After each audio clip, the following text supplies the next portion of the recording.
never saw him before in my life. That I'll admit to.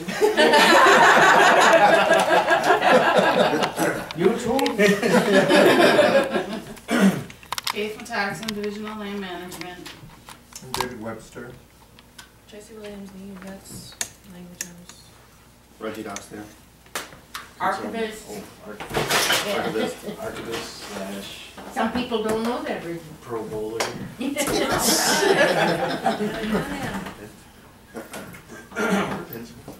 Kurt Summers, which. Was that Summers? Yes. Is that Summers or Somers? Okay.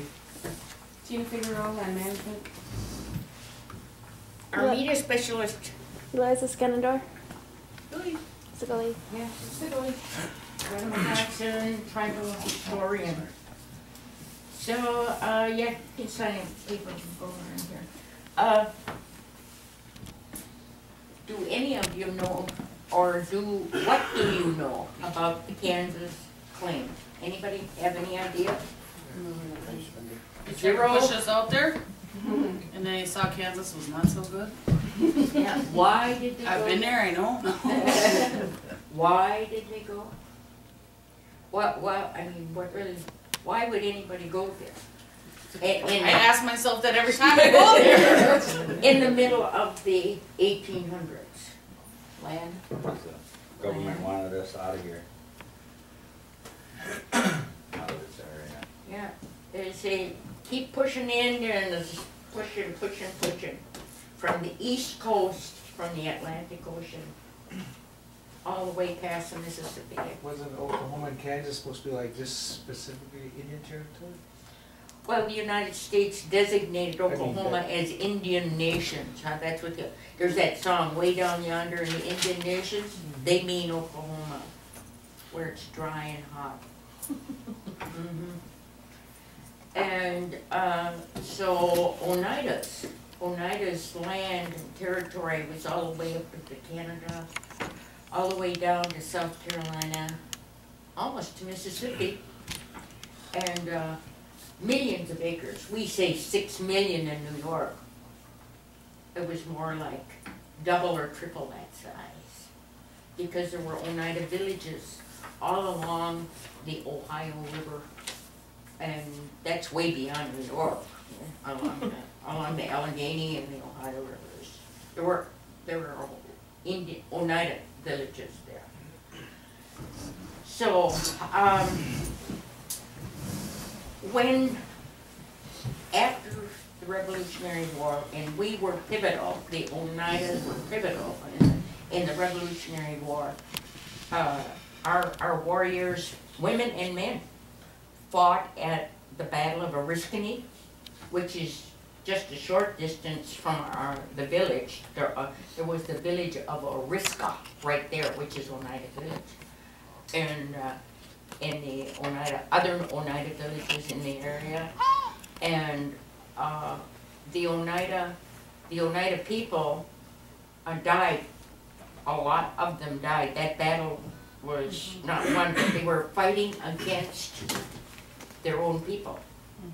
And you know, the Senecas and the Mohawks, and because they had chosen sides. They tried not to. They tried to stay out of it. The chief said, the clan mother said, neutrality, neutrality, neutrality. Don't get involved with the father and the son fighting against one another. But they didn't have a choice. Like a lot of times we don't have a choice now. If the United States now says, well, Menominee. Menominee, you're on the slate for termination. The Menominee are going to take sides. Some of them are going to say, absolutely not, we'll fight to the death. And the other part will say, well, in order to survive, maybe we got to do that. And so they have to take sides. So every issue that was brought up by some other foreign government, the Indian tribes had to take sides. So they took sides. And then we had, in the Revolution, this is a little leading up to this, And then there was Valley Forge. We hear about Valley Forge, and it's, you know, there's a painting of George Washington kneeling down, praying in the snow. There's another picture of him mounted on his white horse at Valley Forge. And then there's a picture of him in the boat crossing the Delaware over to New Jersey. So all of these have to do with emulating Valley Forge. But they were starving. His army was starving, and they were living in miserable huts that they built. They had no food, they had lack of clothing, shoes were deficient, and so the Oneidas traveled from Fort Stanwix with, it's a legend because we can't find, it was handed down verbally through the Oneida leadership and Oneida villages. Come on in, folks. Schoolie. And so it was handed down verbally that the Oneidas delivered 600 bushel of white corn from Fort Stanwix down to Valley Forge outside of Philadelphia. It's about 20 miles outside of Philadelphia. How far did we say that was? 200 and some miles, or somebody said 400 miles. Round trip. It could be, was it? Yeah. Round trip to 400 miles? 400, yeah. So they had to travel with all of this corn through the snow and bring that to Valley Forge. And Dolly Kobus, or Polly Cooper, went there because she's married to Oneida Cultural. Honeywa's a captain in the Revolutionary War. And so she was the cook for George Washington, but more than that, she taught the soldiers how to cook white corn so they wouldn't starve. You never see that in any account, in any history book. And I collect history books, so I want to know what they're teaching. And they're not teaching that. They're not saying anything about it. The Indian part is always absent. Somebody doesn't want to give the Oneidas credit for what they did. And so we did that. And then the third thing in the Revolutionary War is that Lafayette came from France. They called him the boy general. He was 24 years old, and he was a general. And he came over, and he thought this was him. He had this personal conviction that the Revolutionary War was this thing to make people like a free democracy and things. So he would come over and he would offer his services to Washington. Washington accepted them. And so he was guiding all kinds of campaigns. But in the spring of 1778, there's a place called Barren Hill.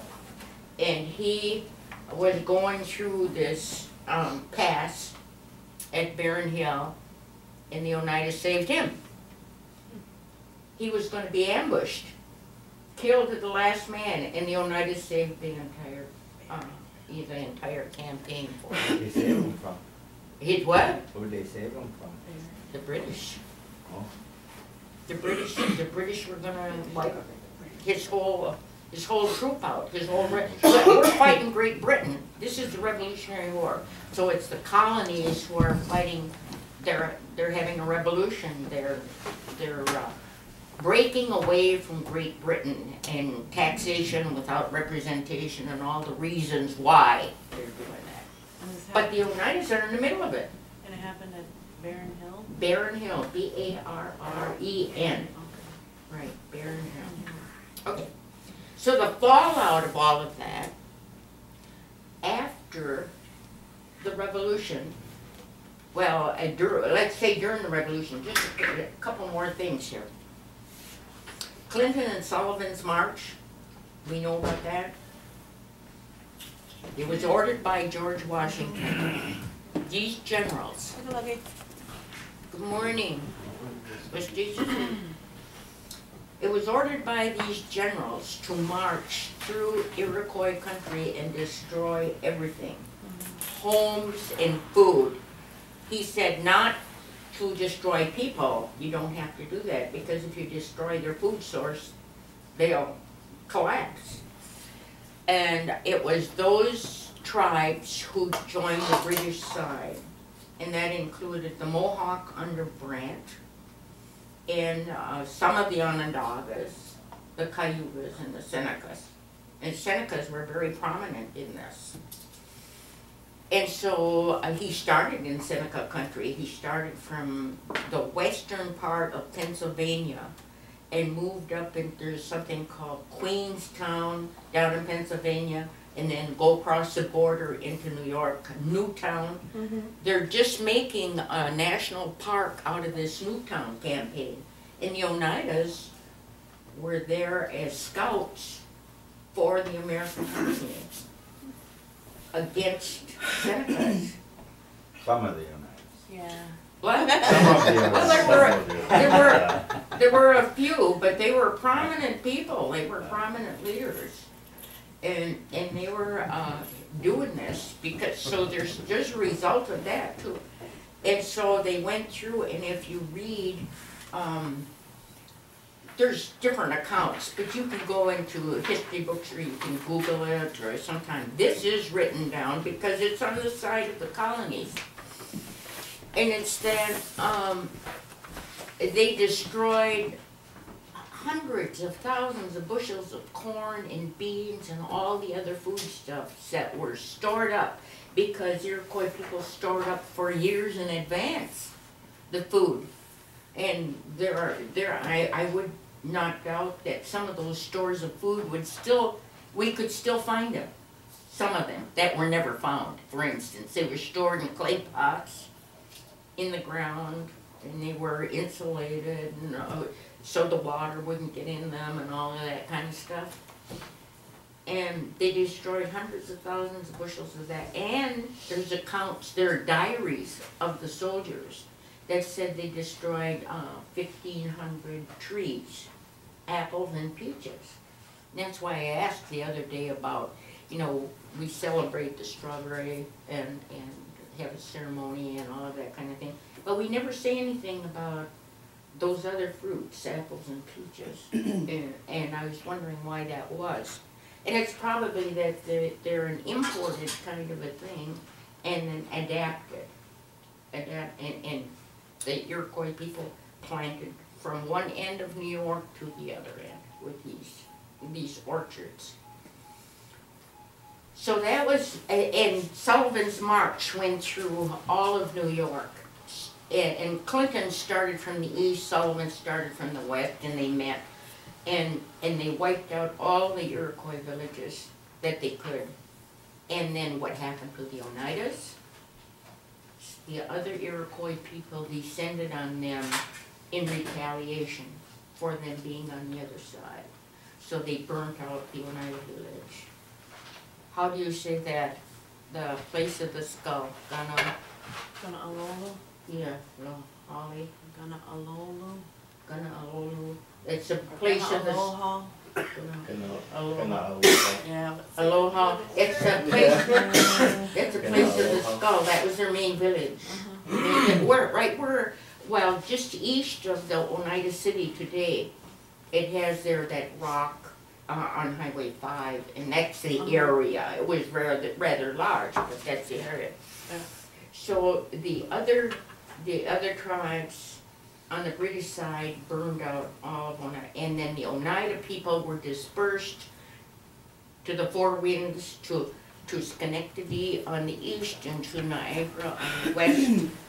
And many died, not only warriors, but other men, women, and children perished.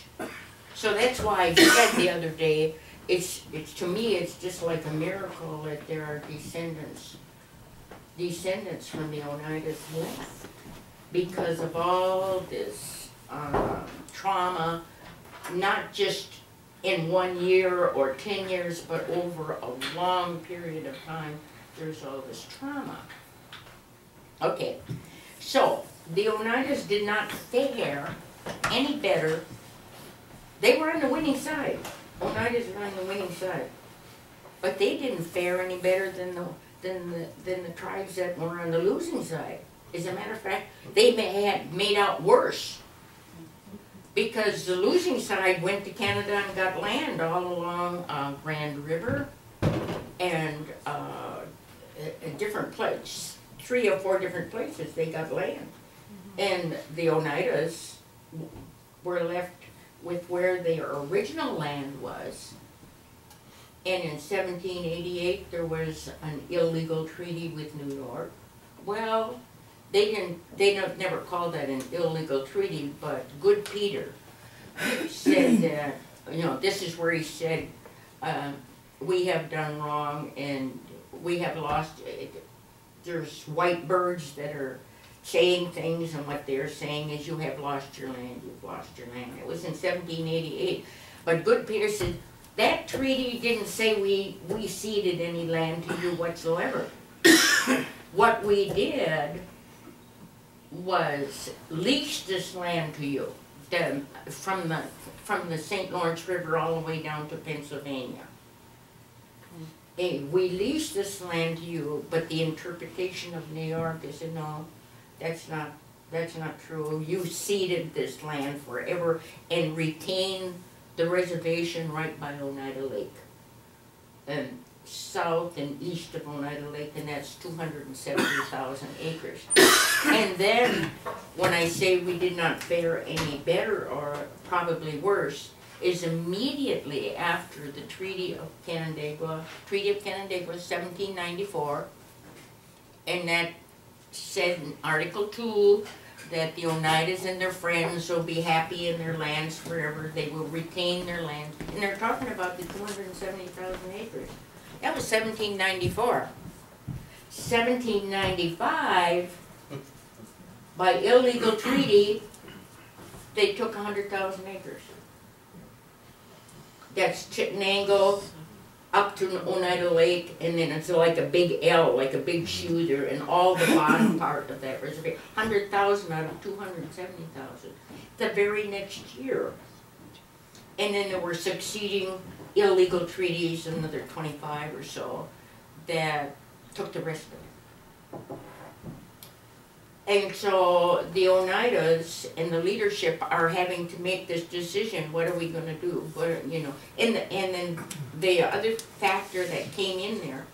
How many of you have seen Erie Canal? Some of us have. Yeah. The Erie like, Canal. seen it, like, you know, like over when you go over there. You see One, it. yeah. Yeah. It runs from one end to the other end of the Oneida Territory, the reservation area.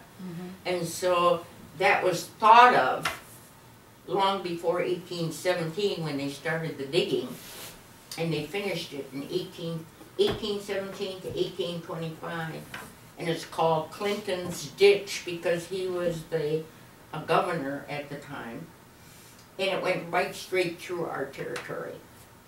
And then the irony of it all is that the Oneidas, when they moved and they decided in this era, they decided that they had to do something, and in the meantime, Eleazar Williams shows up in 1817. 1816, Chief Shenandoah died. He was 110 years old. And he had a house right where Joanne Shenandoah's house is today on Route 5. The foundation is still back there from that time. He died. The next year, Eleazar Williams moves into his house. The very next year. And he was raised Catholic. He could speak English, he could speak French, and he was a great orator in the Mohawk and Oneida languages. Great persuasive man. And he had this house. Now, this is my private theory. I injected it in there somewhere. My theory. This is what he did. This is fact. This is what he did. He said, well, I'm here to be a missionary to the Oneidas, and but I need a lean-to onto my house for a school for a schoolroom. And so I can teach the children. And the Oneidas built it for him. And he never taught any children. What he did, and this is fact, is what he did is he brought the women in, and he would, the language in the documents, he harangued for 3 hours to the women, 3 hours at a time, and this went on for quite some time. What I think he did, if you start putting 2 and 2 together, is the women were the clan mothers. And I think that what he did was talk to the clan mothers to influence them on his great plan for moving not only the Oneidas, but all the 6 nations who were left, to move them on to a great empire in the West. He had this idea. He was educated in Eleazar Wheelock's school, charity school in Connecticut, and I believe he was, well, he just came just after Brant, because Brant was educated there too, and some other notables in Eleazar Wheelock's school. And so he was raised Catholic, but he suddenly became Episcopalian. He went to the bishop and asked him to be a catechist, a missionary to the Oneidas, and the bishop approved it. They said, "Oh, you'd make a good missionary." So that's what he did. But missionary wasn't the top priority on his agenda. His agenda was to get all of the 6 nations together and move out west, where they could be away from the influence of the immigrants and the influence of alcohol. And those were a lot of the reasons why. And then they could be peaceful, and they could have this new government, and he would be the head of this new government here in Wisconsin. He had made inroads to the Menominees. He talked to the Department of War. He talked to the governor of New York. He talked to the Ogden Land Company and also the church. So there were 4 different entities that he was discussing this plan with, but he wasn't discussing this plan so much with the tribes that he was working with.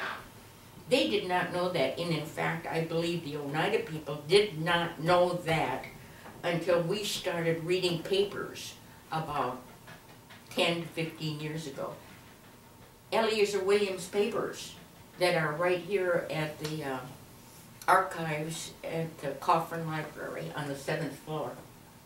And now we started looking at those, and Eleazar Williams is writing, and I have done all this work, and I'm in dire straits, and I need my pay, and I haven't been paid for a year, and on and on and on and on. He was asking for money from these various entities to get the tribe. Well, the tribes never saw any money, but Eleazar Williams did. And by the way, Eleazar Williams' remains, and we have a discussion about this, his remains are where?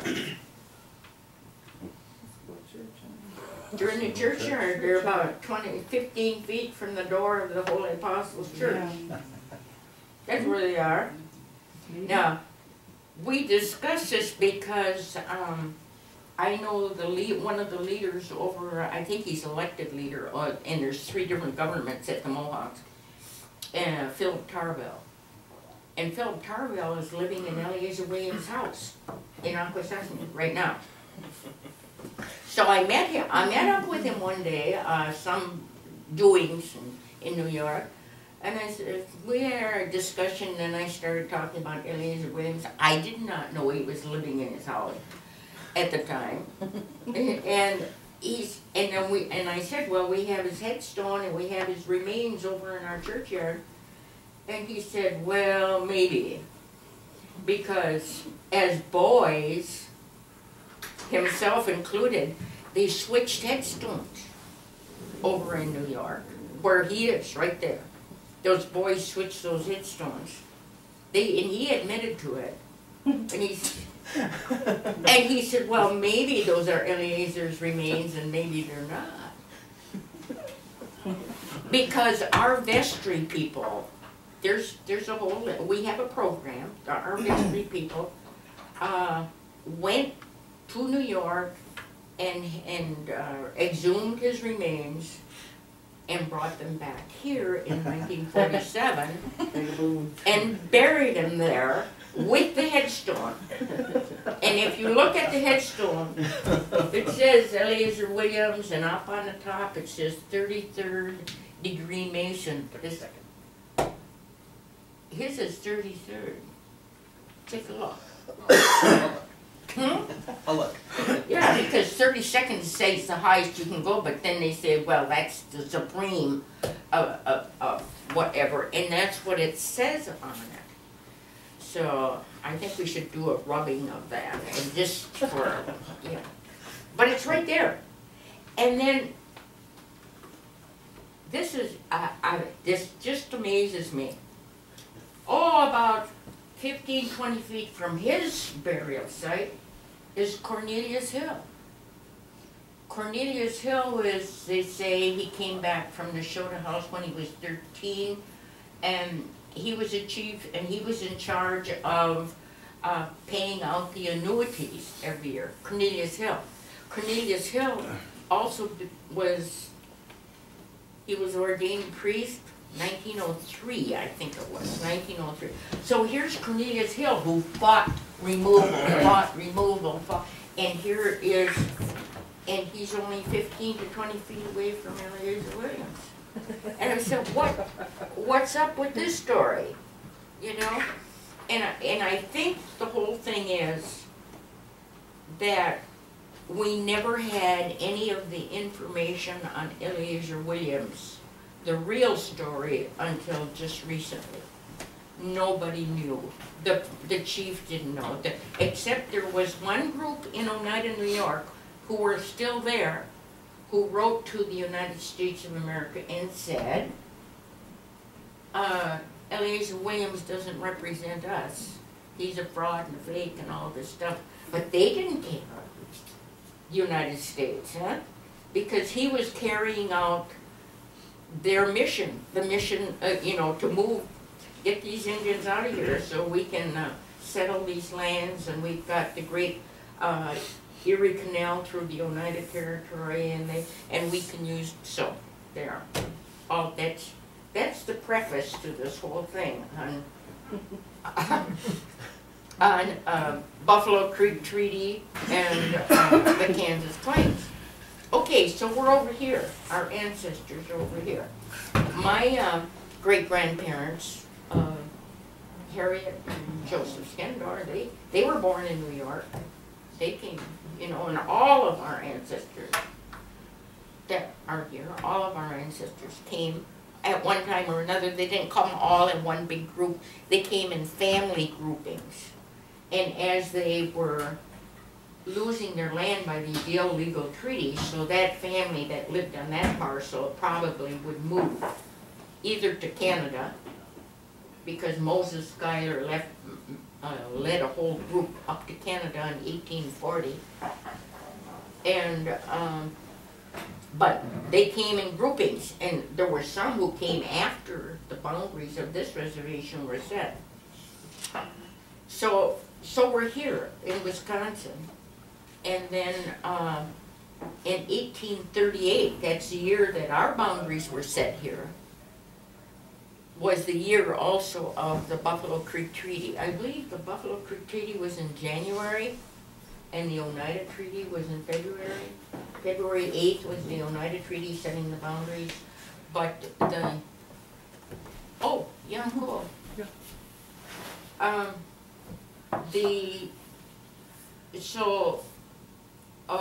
It came very quickly. The Oneida Treaty to set these boundaries came very quickly after the Buffalo Creek Treaty.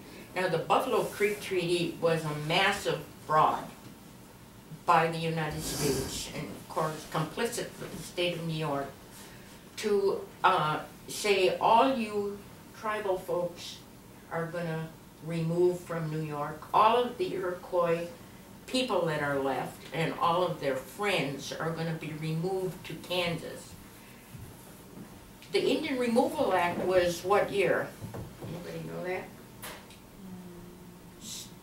1830. 1830. That was a push by President Jackson. He was a great Indian fighter in the War of 1812. He was fighting down in New Orleans, and he was battling the Creeks and whatever in 1812. So, you know how many Indian fighters became presidents? All of them. Pretty much. Well, Custer tried.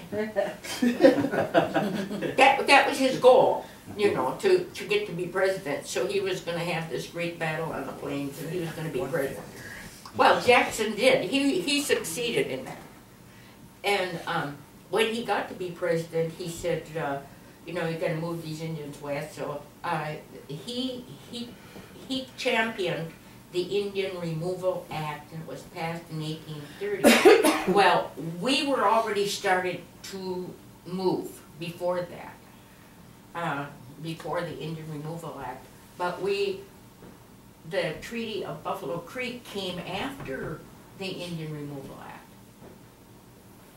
And so the Congress and the United States and the New York State, they had now behind them the law, and the law said, you're going. So, and that treaty emulated the Indian Removal Act. Say, well, we can remove everybody here and get rid of all their lands in this treaty, that was Treaty of Buffalo Creek.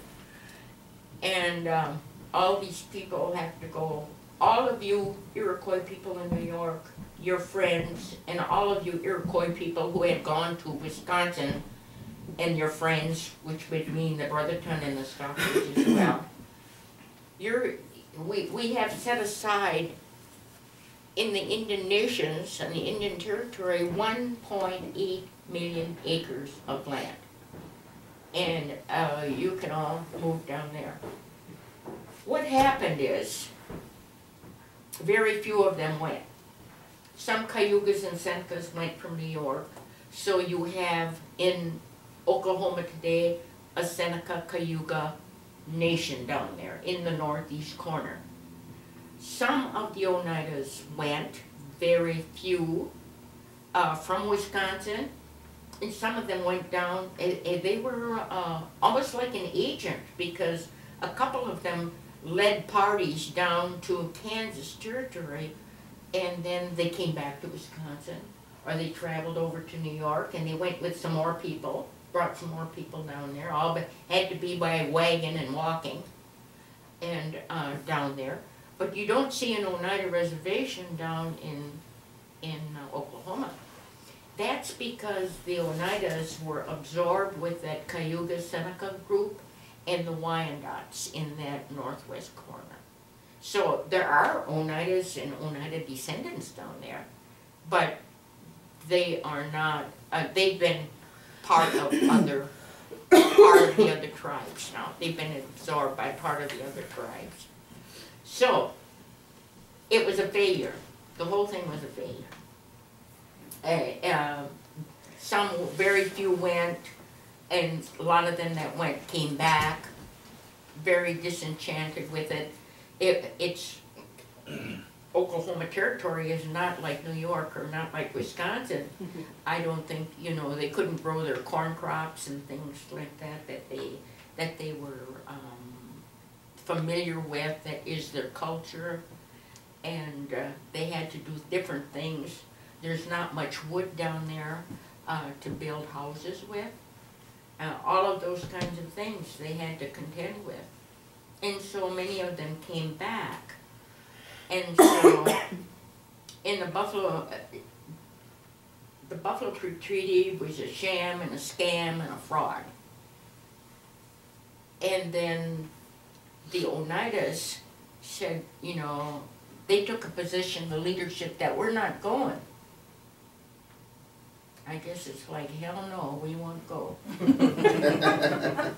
So, you know, even one of the leaders said, you met with us and you wanted, they had this discussion all day, and you wanted our answer by sundown. Well, you have our answer. No. That was the answer. No, we're not going. So, the United States then, by this is the middle, see, from 1838 is the Buffalo Treaty, and the people started moving in 1840s, 1850s, and then came the Civil War. That interrupted everything. United States is not paying attention to Indian tribes. They the United States put some political agents out there on the tribe, out in every tribe, and they were ripping off all the supplies and whatnot from the tribes. And so they weren't, the United States wasn't paying attention to Indian tribes. And the tribes, and for 4 years there, they had that big interruption because the Civil War was raging in the East, but also in Missouri and Oklahoma, because the Cherokees fought on both sides, on the North and the South as well. And they had, some of the battles were pitched over in New Mexico in the Civil War. So Indian tribes were a low priority. And our people, the men in our community here, over 100 of them, enlisted in the Union forces, and 32 of them did not come back. They are in the South, buried in the South somewhere. Some of them killed in battle, and some of them died of disease, and some of them died in prison camps, of those 32. And but after the war, then all of this moving to Kansas Territory was, nobody was interested, or very few people were interested. And then by the turn of the century, the government recognized that this is a failure, and they said, well, and they took the land, the 1.8 million acres, and they said anybody who is a descendant of the signatures on the Buffalo Creek Treaty, anybody, and there were a lot of people who signed that, including women, men and women, then if you can prove that you can go back to that, then you will have a part of that claim, the money that they paid for the 1.8 million acres. So around 1900 is when these documents, I'm going to give you each look at these documents here. Around 1900, the United States appropriated money to pay those people who either went there or those who didn't go there but were eligible. And they each had to file a claim, and then they made 2 payments. One was in about 1901, and I think one was about 1905. And I heard about it when I was a child. I heard about Kansas claim, but I had no notion of what that was. But I went to somebody's house and there was a trunk there, and they said, oh yeah, we bought that with our monies from our Kansas claim. Okay, so that's all I knew. And I heard other people say something about Kansas claim. Their payments were, I think, a little over $100 each time. So maybe they got about $200 in between 1901 and 1905. Each person that was a claimant. And for the 1.8 million acres that was set aside.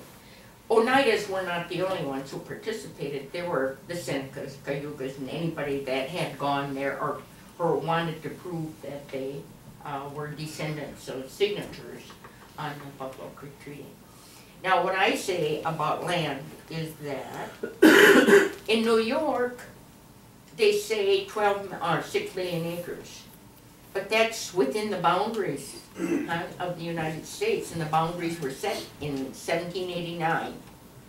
So before 1789, where we're, the territory of the Oneidas. And that's when I say, if you look at the old maps and find some documentation somewhere that the Oneida territory was way up into Canada and way down into South Carolina and over to almost to the Mississippi. So that would cover at least 12 million acres. And then when the Oneidas came to Wisconsin, they signed a treaty with the Menominees. They said New York Indians, but the only New York Indians who were here were the Oneidas and representatives of the Brothertons and the Stockbridge. Was that yours? Yes. So,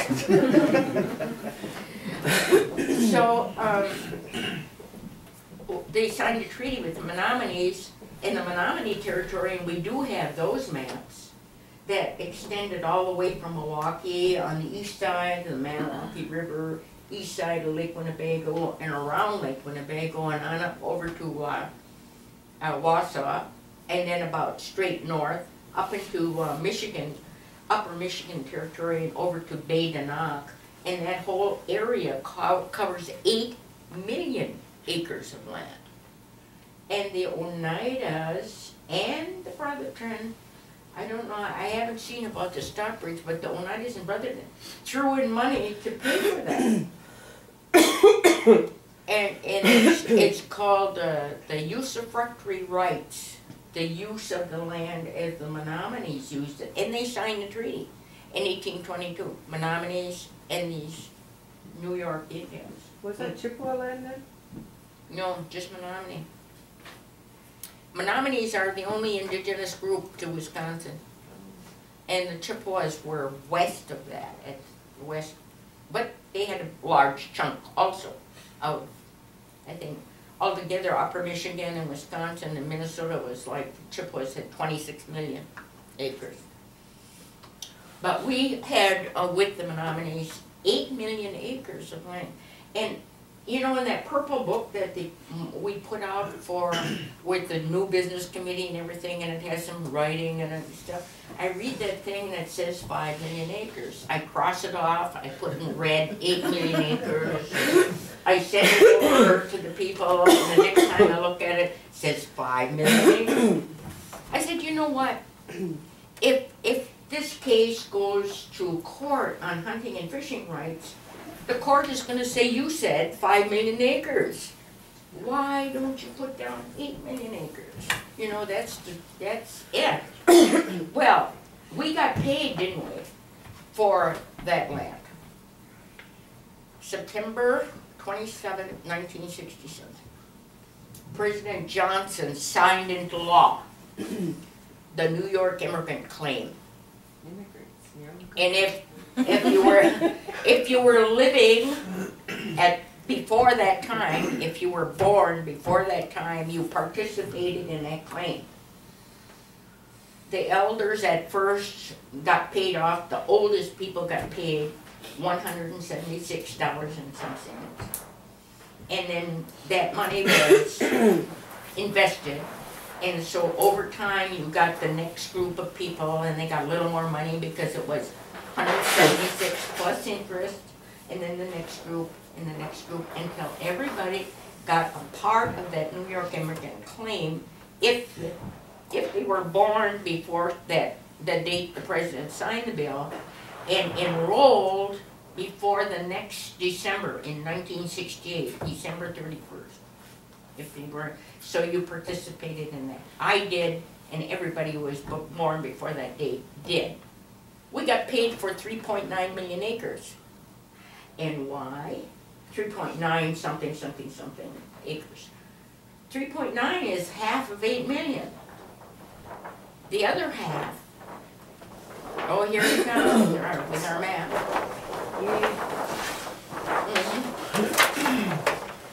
This is just Wisconsin.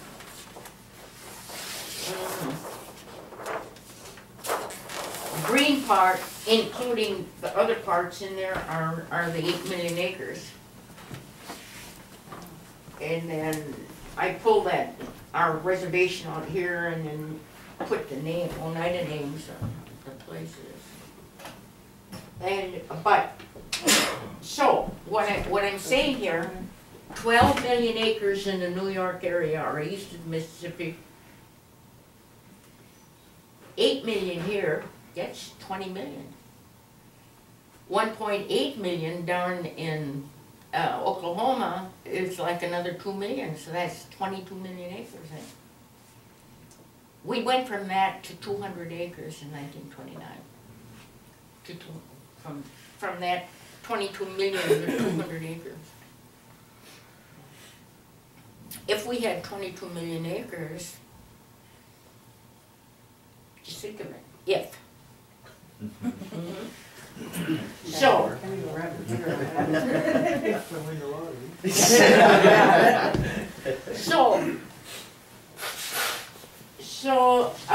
the Menominee chiefs who signed that agreement, well, I guess they were happy with it because they signed it.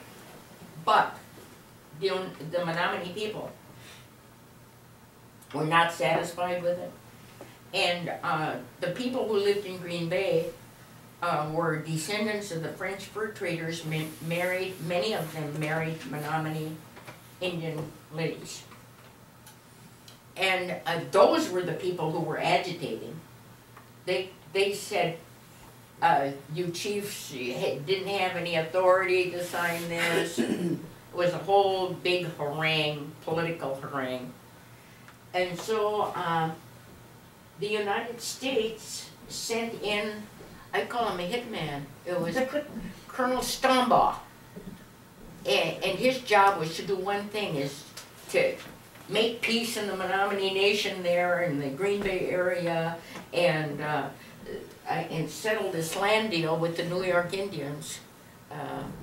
And so they reduced it in 1831 to that orange shoe there that's upside down. And that's 500,000 acres. And that was done in 1831. And it wasn't approved by the Senate until the next year, where there were some amendments in 1832. That's a Stombaugh Treaty. In 1832, well, Stombaugh, he did that, and then he went off and fought in the Black Hawk War in 1832 in Wisconsin. Black Hawk War was going on in the south from Rock River in Illinois over to Prairie du Chien. And Captain Abraham Lincoln fought in that war, and Captain Jefferson Davis fought in that war at the same time as Colonel Stombaugh. And they recruited Menominees to fight in that war. So at any rate, they reduced it. And so a short, from 1832 to 1838, when these boundaries of the purple part was set, that's only, 1832 to 1838, 6 years. 6 years. So from the time we had 8 million acres to the time that we had this part was a very short, it's from 1822 to 1838. That's what, 16 years. 16 years we lost 8 million acres. That we paid for. We paid the Menominees and the Hotel Nation. And then this part here, you know, we really should be on the Fox River, because the Fox River was the I-43 of that day. But they moved, put that boundary back off there because the French descendants got all those parcels along the Fox River. And that's why that's all indented like that, because these are residuals of the French long lots along here. Because they had, everybody had to have a house on the highway, which was the Fox River. So then they had all their land going back like this in long, narrow strips, and those were called French long lots. Arpents, carried over from France. So this is 8.5 miles wide by 12 miles long. It encompasses 65,430 acres, based on a population of 654 people on the census at that time of the First Christian and the Second Christian parties. I fail to understand yet to this day how anybody that was working with these documents would list, like, say, Amos Schuyler 9. He would not name a wife if a wife was present, and sometimes they weren't because they might have been deceased, and 8 children or 7 children. They didn't name the children, so we don't have the names of those people except for the heads of households. That's all we have. And then when we had the allotments, they did the same thing. They named the head of household, they never put down a name for the wife. So the wife is like absent, and there might be over 200 of them that are not named. And you work with those documents? No wife. Yeah. It's like the women are just, not there somehow. Well, that's because of their value system. Oh, yeah. Europeans, women are considered property That's right. in the European way, so they wouldn't list them. That's right. And so we are scheduled in their mode of keeping track of things. And so we have a hard time in genealogy to, track that. So anyway, that's how many acres the boundaries cover now. And then, and then some of these people had gone after the boundaries were set to Kansas. Some few of them. So I don't know, you'd have to track each individual, like what happened to his allotment here then when he took off to Kansas. Maybe so, you don't know what happened. But he couldn't sell it then, there was no allotments in the allotments started in 1891. And then they were and the Allotment Act was amended. It was 1887, the Allotment Act. 1906, there was an amendment to the Allotment Act, which made it easier for the tribal member to be separated from his land. And then by 1929, we were 99% landless. We were down to about 200 acres, maybe between 200 and 300 acres left out of that whole green area, 8 million acres there. So that's the way that went. Now, I made copies here. We're gonna try to read this. I'll pass one off to each one. I think this one is from Alexander G. Dick is his last name. And he is my 5th great-grandfather. He wrote this. And he was one of those people who went to Kansas. But he's also your ancestor as well. So he was a dick, huh?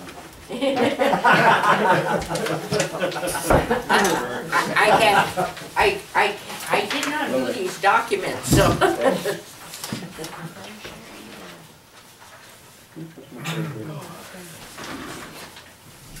We're going to try to read this, and you guys can help me out with this. See if we can follow this. I don't know what it says up there on top. It looks like Alexander. it's Alexander G. Dick, but what does it say underneath? Being examined by me. Oh yeah, but that's not it. But right up in the top Oh. corner, it looks like Senate, but I don't know what that is. Okay, Alexander G. being examined by me, testifies as follows. He speaks, I better put my glasses in, and understands the English language. Says he is a New York Indian belonging to the Brotherton Band. He is 54 years old. Has a wife whose name is Samantha Dick. And do you folks remember? That's Samantha. That's Samantha then. He's That's listing Samantha? her name under his. Yeah, Samantha. Well, in one Very poorly, but yeah, it's listed under. Yeah, Samantha. And Trish Farmer's mother, Samantha. She and all of the people in every generation between this Samantha and her, there's a Samantha. And she would be named for this person here. Yes. And it's about 5 or 6 generations. And yeah, you can follow each generation of Samantha. Who is also a Brotherton Indian, and she is 57 years old. They were both born in the state of New York, and they migrated to Green Bay, Wisconsin in the year 1832. And in the year 1852, they arrived in Kansas Territory. He has 3 children who came with him into Kansas and are now living here. Their names and ages are as follows. Jacob Dick, who is 21 years old, Charles Dick, 19 years old, and another one whose name, it looks like George, no? Gregory Dick, 14 years old. In the year 1853, he moved on to the New York something of land in Kansas. Huh? Tract of land. Tract of land in Kansas near the Little Osage River. He first went into a little cabin built by Timothy Henry, who had died. He cut logs to build him a larger house when a man by the name of Field, with half a dozen other men, came onto his claim and took possession of it, and hauled away the logs he had cut and built a house near him, and they told him the claim was his, Field's. And they said he must leave the claim or they would make away with him. And that pretty quick.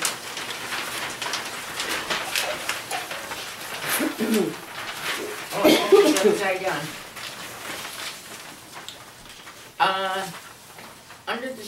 Is that the right one? Or Yep.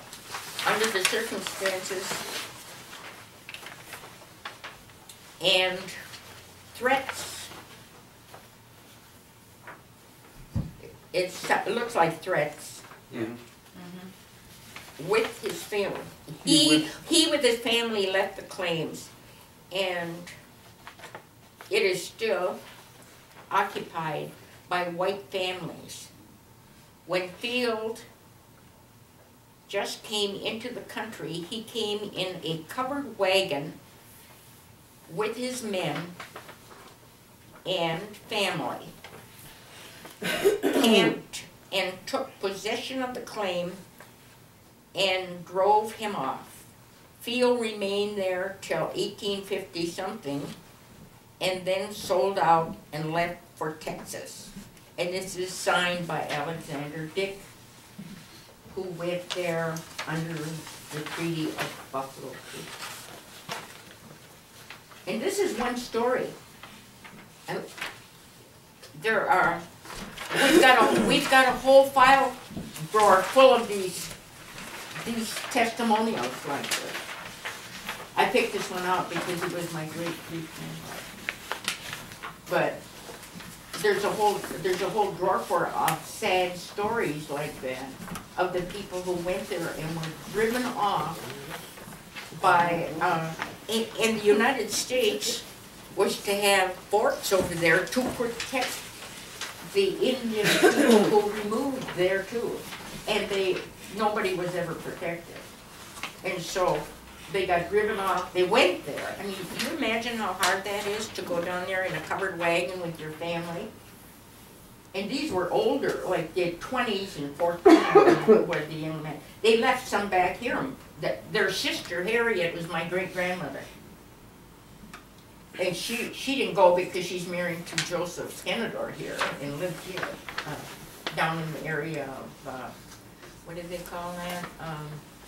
Downview. I wanted to say Fox Hill, but it's not Fox, it's something, and I'll think of that. Anyway, Foxtails. Foxtails. yeah, could be, I don't know, it's down there. You. I don't know. I don't know. Okay, You have a whole drawer full of these, is anybody typing them out? if we had somebody to type them out, we'd be happy to have them typed out. There's an index that's done, so you can look up by person's name and. No, what but I tribe mean, they like- belong So you can read it. So you can actually read these. Mhm. to. Yeah, that we haven't done. No, we don't have Future, people. future planning. Yeah, we don't have people. Reggie and I did some typing of some documents like that were like this. I would read them and he would type them, and so we had a thing rolling there so we could get stuff done. And some of them I think were like Eliezer Williams stuff or. That's from the microfilm. Yeah, there's often the microfilm, then we had the file from minutes from someplace, meetings that people had here in the 1920s. Oscar Architects. Yeah, Collection. and we did that, we typed that. We don't have people to do this, and they need to be done. You know, so. Well, this next one is, if you have extras of these, I have another class coming up here, or another. We just need one, right? Oh, you can have them, keep them if you No, want. we're going to the same building, so we can just Oh, copy okay. it there. And this one is Elizabeth Dockstader's claim, and we can look at that one to see how this goes. You take a look at it. Sorry, bad arm.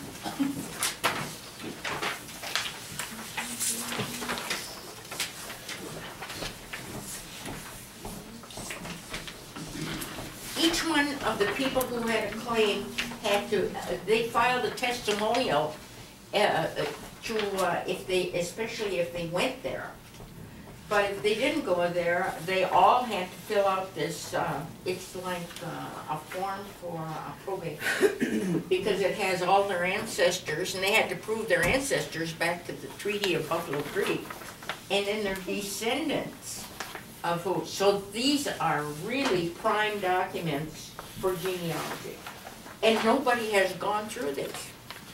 Nobody has, compared these with our census records and that kind of thing. Maybe one or two because we were researching that, but other than that, they have never been connected up to current people.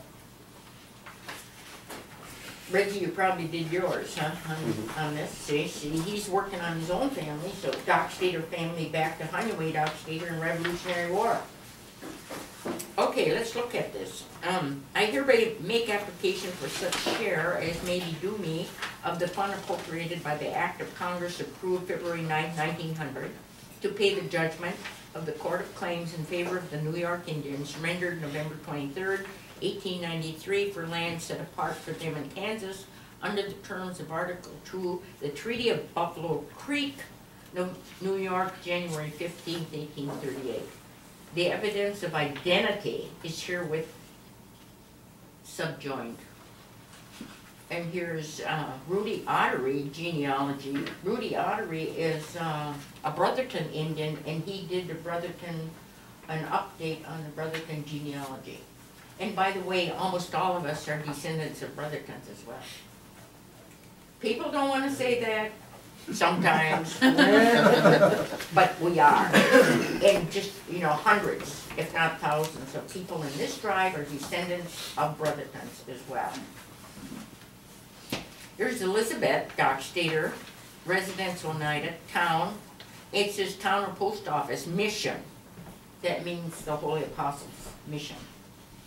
Outagamie, Wisconsin, date of birth, 1834, what tribe, Oneida, by what right do you claim membership? My mother was Jane Smith, a daughter of Hendrick Smith, both New York Oneidas. Widow, husband was Moses Dockstader, deceased. If an Indian, to which tribe do you belong, Oneida or Stockbridge? And this is why they say that, because they were descendants of both tribes. And many of them were. Names of all your living children. And Cornelius, and his birth date is right there. Samuel Lewis, I believe, and Phoebe Ann Austin. Austin, do you know we have about 10 people right now that are trying to get on the roll, and they are descendants of Austin Dockstader, and the enrollment office says we have no proof of connecting the grandmother to Austin because there's no birth certificate. And maybe 100 times out of 200 there's no birth certificate because there were midwives and there was no birth certificate filed, and they were born at home. So, and we have about 10 people that are, and this is the Austin right here that they are going back to. Hannah and Electa. Do you and your family draw annuities from the United States? And it says not now. In what agency? None. Give names of your father and mother, also wife's or husband's parents, as the case may be. Peter Dockstader, man's parents are Peter Dockstader and Lucretia. I think her name is Lucretia Calvin. It says Delaware here, but they don't have the last name. Women's parents, Abram Dockstader and Jane Smith. And where were they born? Peter, Abraham, and Jane in New York. Did they reside in the United States? Yes. To which tribe or band? Oneida. Name all their children. Dolly Ann Dockstader, Hannah and Elizabeth. And date of death of father and mother, so their death dates are given. Father, were they enrolled in an agency? If so, state name and such for approximate years. Father not told? Know of mother? Not that I know of. Not mother. that I know of. Not, oh yeah, no, not, okay. Know of. A mother at Oneida? No. State names of grandparents.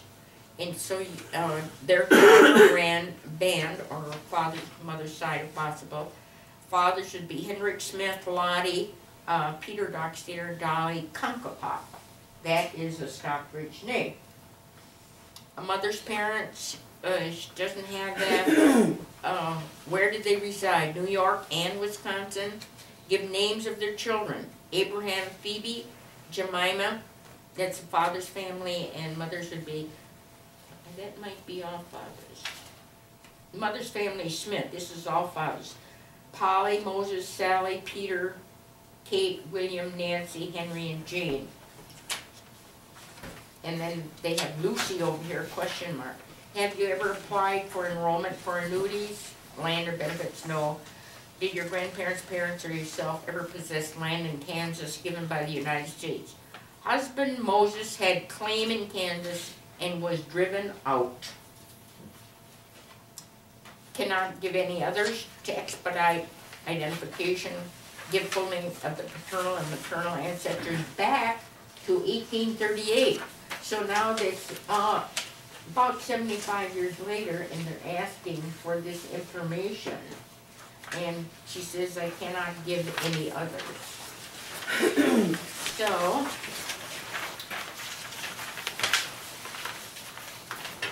you guys can keep this. You have relatives that have these, kind of documents here, but we don't have all of them. I copied a lot of them when I went to the archives in New York, and then we had,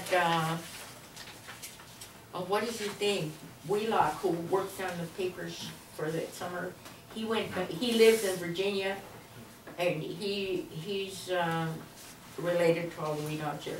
And he came here and did a sabbatical, and when he went back to New York, he copied a lot of them that we didn't have, but there are still many that are there in the archives in Washington that we do not have.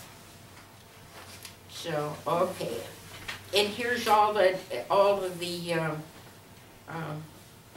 witnesses and notaries and all of that stuff sworn to this statement. Her marked, Elizabeth didn't write apparently. William Quinney is Stockbridge, and Joseph Metoxen, I don't know which Joseph Metoxen that is, because Metoxen is a Stockbridge name and not an Oneida name. So that it could have been Joseph Metoxen. There are no Metoxens in the Stockbridge living now, but there actually was a Loretta Metoxen at one time over there. And couldn't figure that, but I found her. And they're acquainted with Elizabeth, and they attest to how long they knew her, and that she was telling the truth and all of that. So you got Joseph Metoxen, he's signing his mark. William Quinney apparently could write, he knew English. And then Joseph C. Hart is the Indian agent here at Oneida, who was also the superintendent of the Oneida boarding school at the same time. He was the Indian agent in charge of all this land transactions for the Kansas claim and also for selling Oneida land, allotment land. Joseph C. Hart was the agent up until 1919. Questions, comments, learn anything new? Would you like to know about your ancestor who was the person who participated in the Kansas claim? You have to do some research, and we have to get the rest of these documents from the archives. I'm just going to add too that a lot of these applications, like the one you're looking at, if in the drawers over here, a lot of them, the last page will be a letter that was returned to them, and it will tell them why they were denied for their application. And a lot of times it will say because your father is Oneida and your mother is Oneida, and the Oneidas trace lineage through their mothers.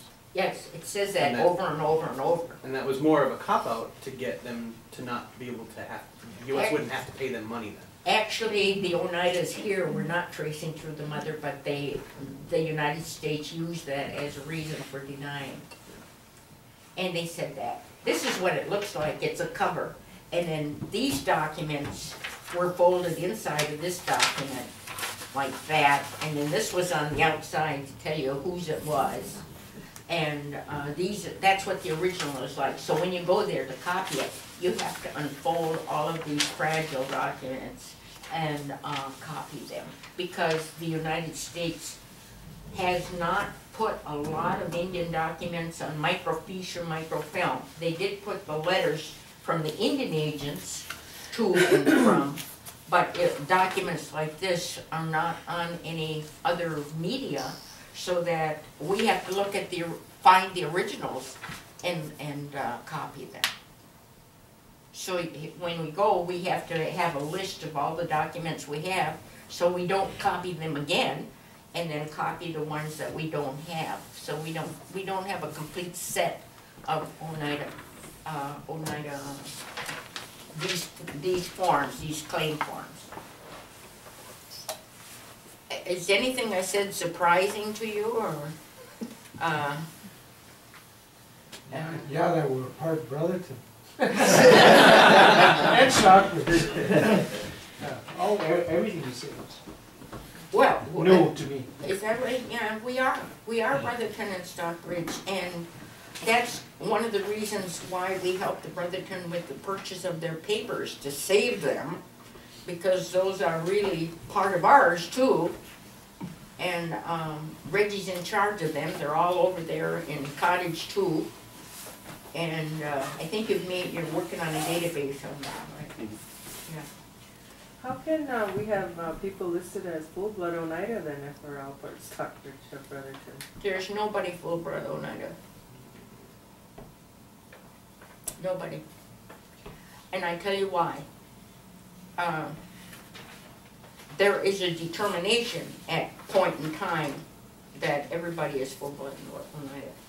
And if you go back to the wars I was talking about earlier, the war of the French and Indian War of 1763, the Revolutionary War, the War of 1812, there were a lot of Oneida young men killed, not in the War of 1812, but the other two. And so that the clan mothers adopted a lot of people from other tribes and other nations, including the French, the Dutch, and the English. And so we are descendants of those people. And so, there are even things that show up now where people say, you know, my mother was 4/4 on the records, but her grandmother was Harriet Dick, Brotherton lady, and her other grandmother was Lutheria de Groot, a Brotherton lady. But she is down there as 4/4, and those are the same lineages that are in your line as well. And you can go through everybody's line, and there will be Jourdains who are descendants of Frenchman. Archicets are descendants of a Frenchman. There are, the Schuyler name is Dutch, but I don't know if there, you know, if there was an original, I can't identify an original Dutch person. So that's why. And the clan mothers did. And those people, like my great-grandmother Harriet, who was Brotherton, she became Oneida. I mean, she married an Oneida man, she spoke Oneida, all of her children spoke Oneida. And you know who they are. Did you know Josephine Ninham? Josephine Ninham is her grandchild. Josephine and Luther and Morris and Wilson and all those. Nam's the name. Absolutely. They all, every one of them spoke Oneida fluently. And they could go back to Tuscarora, and they would say, Luther would say that every once in a while. He said, you know, I'm going to go visit my Tuscarora relatives over, you know, in New York. Yeah. Because he was part of Tuscarora ancestor. But if you say 4/4, you might have a definition of the people who came into the Oneida Nation became Oneida by practice. And they learned Oneida, the language, and they did the things that's a pretty strong statement, because the people that adopted them had a strong base. Or it could have went the other way, huh? You could all become Brotherton and see the point there? We'd all have the Taj Mahal in Connecticut. See the point there? Instead of that, these people that were absorbed into the tribe became Oneidas, even if there was a small base of population. So that was more culturally Yeah, than. yeah. And you know, the other day when I was talking, Monday morning, and I said, you know, it's a miracle that any of us are here. Think of it. When those boundaries were set, it was only 654 people here, out of tens of thousands that were here before colonization.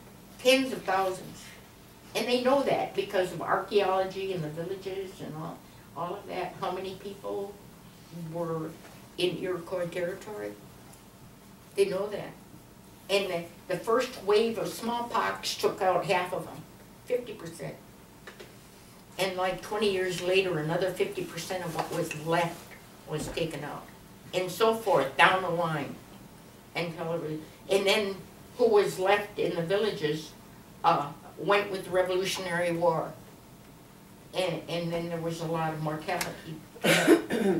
So, and then the clan, it's a wonder that they held that clan system together at all with the number of people that succumbed to diseases and whatever, because it wasn't only just everybody who died, it was the leadership who also were gone. The people who were, you know, the leadership of the tribe. It's just a wonder that, and I think, and I keep thinking about this and keep wanting to know more about all of that happened at that time. So I make the statement that if you're looking for 4/4 DNA, I don't think you're going to find it. I don't think you're gonna find it, but that's not to say that this tribe is not, you know, a solid tribe based on Oneida, who Oneida's people are. But you could go down in Oklahoma and find some Oneida people who are married to Wyandotte. And some of these claims say that. They say Oneida, Oneida, and then did you get a claim? And it said, yes, we got a claim from the Wyandotte, even though their ancestors are Oneida, because they joined the Wyandottes in Oklahoma, and the Cayugas and the Senecas. We have a fascinating history, fascinating. You know, we need to have more people here to research and to write and all of that stuff. And I'm afraid that we're gonna lose that if we don't put those resources into it right now. Because the next generation is punching buttons and stuff. They don't, you know, you know, they're not they're not fascinated like I am with this stuff. They want to do something else. They want to, you know, eat hamburgers and punch buttons and whatever they're doing, but they're not doing this. I know that. I have a question. The Kansas land claim, is there a map around that shows exactly where the area is that we? There is, and I'm sorry I don't have it. I didn't have time to search it out. But yes, there is it's a strip all along the north side of Oklahoma, including some land over in Missouri, because that's where all these people settled, was along the Little Osage River in Missouri. And I know that they were Christian. And if they were Christian, they had a Christian church someplace and a Christian burial ground. So I'd like to go and see where that is. Those people who deceased there, and there were some that did die in that area. I think not Alexander Dick, but there's another one, Louis Denny. He's my ancestor also, Louis Denny, and he went there. So, yeah, there's a map. Let's see if I can. I have to find that and reproduce it, because I've seen it and I haven't reproduced it. I think I saw it in a book someplace. All this is pretty interesting to me too, because I didn't know anything about the, you know, that Kansas claim. But there's two. I know there's two incidences, and maybe there's more. But there's just two that I know of, like in our language stuff that we got. And there's one story that we have that's written, that's translated, and it talks about there's a individual from the community here that was traveling with a priest, and they were traveling about, I don't know where they went. One of them, they went down to Kansas though, and they stopped at they happened to stop at some town down there, just for a little bit there, and some people came up and this fella started talking Oneida to him. And well, he asked him where he was from, and he told him he was from Green Bay, Oneida, near Green Bay, Wisconsin. So at that point, then he started talking Oneida to him. And so that was one instance where he said that the priest had left, you know, to go on. Well, he went downtown or whatever for a little bit, but he didn't take him too long when he came back, and they had to leave. So I guess he didn't get to talk to the fellow too long, sounds like, but he was astonished that there was somebody down there. But the other one is, that hasn't been translated, is by Milton Summers, and he talks about that Minnie Kellogg and the land claims, but right at the start, he talks about, the way he says that was a group that left from Oneida, or New York, that went down to Kansas. And then he was talking about some of the agreements that there was supposed to be between the United States and the Oneidas, that there was supposed to be land and there was supposed to be money. They had a bunch of agreements. One was land and money. There was the two big things that I had heard. Well, so anyway, there was several of them went down there, the way I heard, the way he says, And when they got down there, nothing was the way it was supposed to, according to the agreement, it wasn't that way. There was no land, there was no money. So they came back, but they said there was like 1 or 2 families that was unable to make that trip back, and they stayed. And the way he says is that it was the surrounding white people that had helped the families then. So I suppose they got integrated with the whatever down there, you know. There are people there from several generations that are some descendants of here. Yeah. But that was the only thing that I ever, you know, I didn't know anything of prior. About the Kansas. Yeah, that they even had the land in Kansas. Oh yeah, there was land there, and they, like the testimony that we did read there from Alexander, is that they settled and they were driven out by white people, and that they had no protection whatsoever, even if it was set aside by the United States government. The people, the settlers, knew that that they could do what they wanted to do, and they drove them out. Yeah. So wasn't there supposed to be that same kind of protection by the United States government with reference to our land in New York, though, too? I think they were supposed to be able to call on the federal government to expel people from our area that were trespassing. that is true. You know, and I don't think they didn't exercise you can that. call all you want. Yeah. You never get any help. Yeah, you never get any help, even though.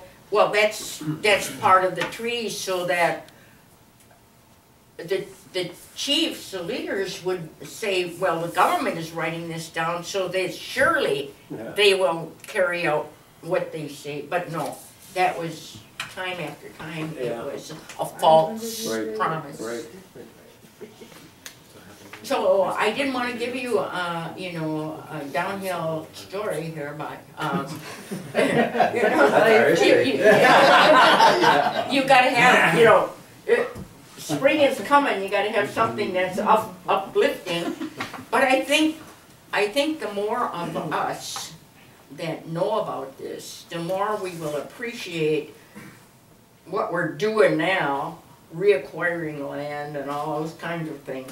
The more we will appreciate it, the more we can tell our children and grandchildren, you know, about what happened, and that we are all very fortunate. That's the way I feel. We are all very fortunate to know this stuff, and to know that we can take it in a different direction. We have the will to do it. And some of us don't, and that's what I'm saying about the younger generation. I said that these Xboxes and all that stuff are robbing us of our culture. But it's not only robbing us, it's robbing everybody of the culture. It's just not us. But, I mean, you know, think of the hours that those people could be looking at this stuff instead of doing that. So I was watching a documentary about Alaskan fishermen. And that's what they're saying, is that they're saying that the Alaskan fishermen are going to die out because all the younger generation, all they care about is their iPods, their computers, and their games. They don't even want to learn how to fish anymore. It's true. It's true. I have Yupik Eskimo grandchildren, and I know one of them that he's a whiz at that stuff. I mean, he even wants to be a tester of the new games that come out. He's that bad advanced. And he's an Eskimo.